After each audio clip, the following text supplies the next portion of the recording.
आपको पता है, पीने के लिए साफ पानी मिलना आपका फंडामेंटल ह्यूमन राइट है, यानी कि ये आपका मौलिक अधिकार है।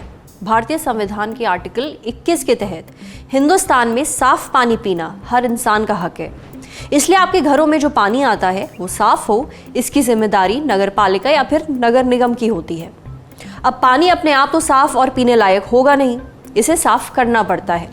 नगर पालिका या फिर नगर निगम के पास पानी साफ करने के कई सारे तरीके होते हैं, जिनमें से एक है पानी को क्लोरिनेट करना, यानी पानी को क्लोरीन की मदद से साफ करना। क्लोरीन एक केमिकल होता है। आमतौर पर आपके घर के नलों से जो पानी आता है वो क्लोरिनेटेड है।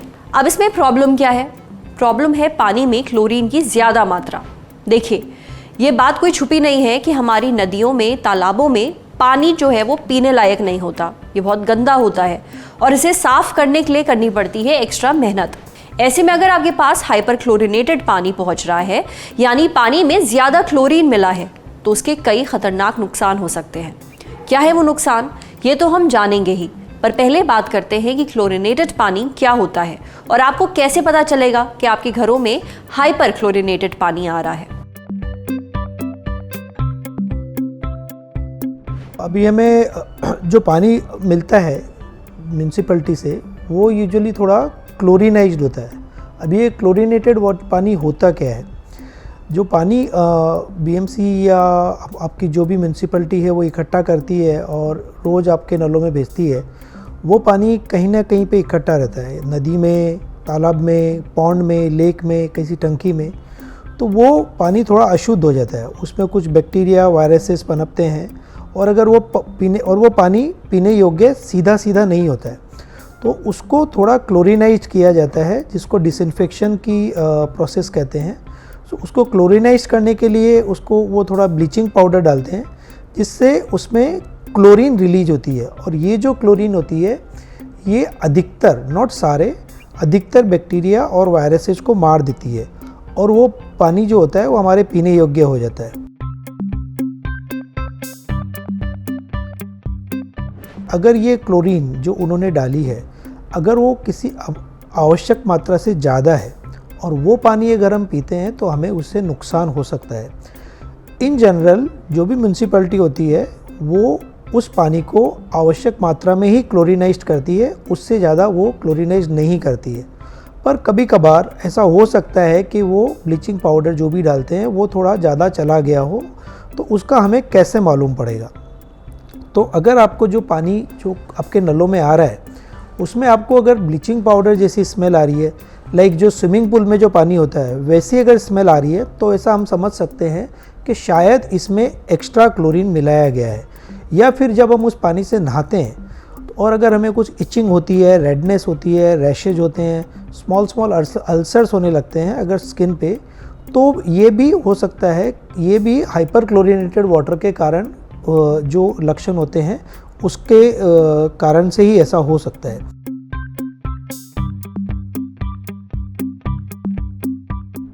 अगर ये हाइपर क्लोरिनेटेड पानी हम रेगुलर बेसिस पे पीते हैं, रोज़ाना अगर हम ज़्यादा क्लोरिनेटेड पानी पीते हैं, तो कुछ नुकसान हो सकते हैं, जैसे कि अस्थमा, रेस्पिरेटरी एलर्जी, ये सब प्रेसिपिटेट हो जाते हैं, अस्थमेटिक सिम्टम्स बढ़ जाते हैं, श्वास की दिक्कतें बढ़ जाती है।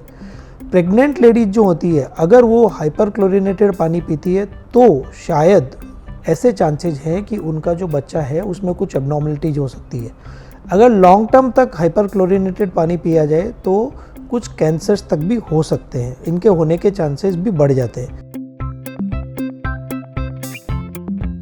या तो हम उसको रिवर्स ऑस्मोसिस से जो आरओ प्लांट होते हैं उससे करें, या फिर जो हमारे रेगुलर कार्बन फिल्टर्स होते हैं उनको हम यूज करें, या फिर सबसे सस्ता तरीका होता है कि हम उस पानी को उबाल लें। 10 मिनट तक अगर उबालते हैं तो उसमें जो भी क्लोरीन होती है वो एयर में चली जाती है और पानी वो क्लोरीन रहित हो जाता है और डिसइंफेक्ट तो वैसे भी हो जाता है क्योंकि आपने उसको उबाल लिया है। तो अगर हमें लगता है कि हमारा जो पानी हाइपर क्लोरिनेटेड आ रहा है तो हम उसको उबाल करके उसमें से क्लोरीन निकाल सकते हैं और उस पानी को पीने के योग्य बना सकते हैं। हाइपर क्लोरिनेटेड पानी पीने और इस्तेमाल करने के कई नुकसान हैं। अगर आप ये नोटिस कर रहे हैं कि आपके नल से जो पानी आ रहा है उसको इस्तेमाल करने के बाद आपकी जो स्किन है उसमें खुजली हो रही है, स्किन लाल पड़ रही है, वो पानी पीने के बाद आपका पेट खराब हो रहा है तो आपको नगर निगम या फिर नगर पालिका के दफ्तर पहुंच जाना चाहिए।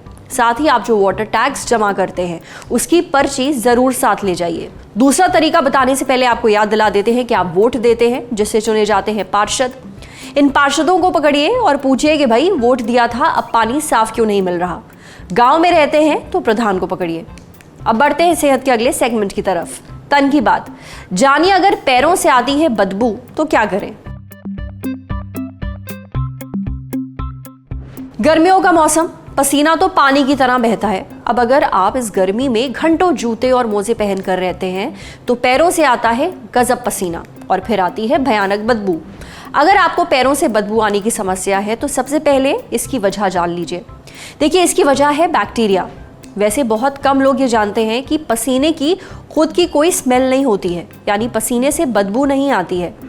पर गर्मी, उमस और दिन भर पैर बंद रहने की वजह से पसीना बैक्टीरिया को आकर्षित करता है। अगर आप लेदर के जूते पहनते हैं तो ये दिक्कत और भी बदतर हो जाती है, क्योंकि उस केस में आपको फंगल इन्फेक्शन हो सकता है, खासतौर पर पंजों के बीच में। वजह वही पसीना। पसीने की वजह से गीलापन रहता है। तो क्या किया जाए? देखिए, सबसे पहले कोशिश करिए कि आप खुले जूते पहनिए, बंद नहीं। चमड़े के जूते पहनना अवॉइड करिए। बेहतर है कि आप प्लास्टिक के जूते पहनिए। अपने पैरों को पानी से धोकर अच्छे से सुखाइए। गीले पैरों पर आप मोजे और जूते मत पहनिए। 2 मग पानी में 4 चम्मच विनेगर यानी कि सिरका डाल दीजिए, फिर अपने पैर को उस पानी में डालकर बैठिए 10 मिनट तक। इससे आपके पैरों में जो बदबू आती है वो बंद हो जाएगी। दूसरी ट्रिक, थोड़े पानी में सेंधा नमक डालिए, इसे अच्छे से मिला लीजिए। इस पानी में पैर डुबा कर रखिए 10 मिनट तक। ये बैक्टीरिया को मारने में मदद करेगा। मार्केट में एक चीज आती है जिसे कहते हैं अब्जॉर्बेंट पैड्स। इससे पसीना पैरों में नहीं सूखेगा। ये पैड्स जूते के अंदर लगते हैं और पसीना सोख लेते हैं। आखिरी टिप, आप फुट स्प्रे खरीद सकते हैं। इनको जूते पहनने से पहले अपने पैरों पर छिड़क लीजिए। आप चाहें तो टैल्कम पाउडर का भी इस्तेमाल कर सकते हैं, पर पाउडर के साथ दिक्कत यह है कि ये स्किन पर चिपक जाता है। ये ट्रिक्स जो है उनको ट्राई करिए, फिर बताइए कि आपको इनका कितना फायदा हुआ। समझे? अब बारी सेहत के आखिरी सेगमेंट की, खुराक यानी एक झक्कास सी हेल्थ टिप। जानिए अगर डायबिटीज है तो क्या आपको आम नहीं खाना चाहिए।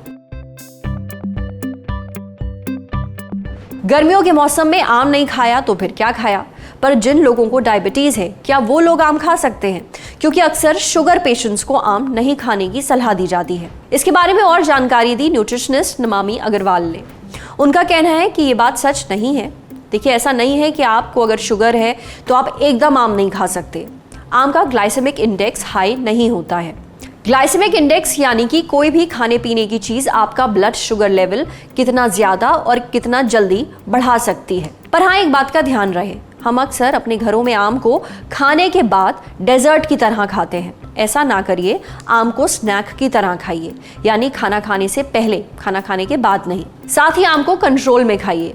दूसरी बात, कई लोगों का ये मानना है कि आम खाने से दाने निकल आते हैं। अब इस बात में कितनी सच्चाई है? आम में फाइटिक एसिड होता है जिसकी वजह से शरीर में गर्मी बनती है। इसलिए आम को खाने से पहले 2-3 घंटे पानी में डुबो कर रखिए।